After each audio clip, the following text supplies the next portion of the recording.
Hello and welcome to another video. Today's topic is how to use Google Analytics for SEO, or how to become a spy using Google Analytics. I'm going to show you both. If you are unfamiliar with me, I am Tom Batman Ziegelbauer and I help businesses and entrepreneurs grow through the use of technology. So let's just get after it while this stuff is live. So I am on Google Analytics for a website that I used to work on, and we're seeing here the real-time overview. These are people on the site, and we can see the top active pages right now. There are two people. One just completed their checkout, and the other one is just completed the checkout and they're editing their account, probably changing their password or something like that. So this is a nice real-time view of seeing live traffic on your website. Now, this is kind of a smaller website, so there's only two people that are on here. The bigger your website, though, this is something that you can kind of have setting up off on the side. When we first started the rebuild on this, I would just have this sitting up on a monitor in order to see where people were coming through the site in order to be able to improve the SEO. The second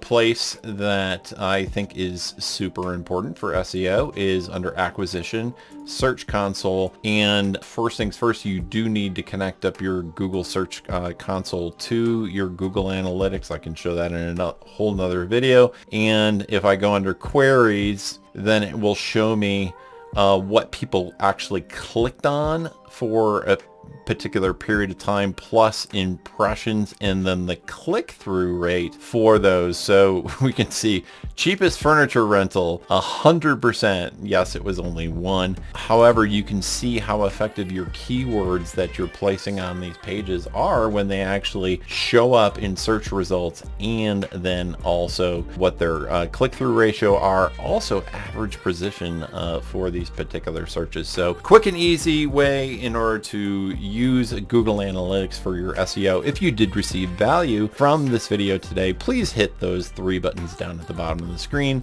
like, subscribe, and alert. If you have comments, please share those in the forms below. And remember, people don't care how much you know until they know how much you care, and we will see you on the next video. Thanks for watching.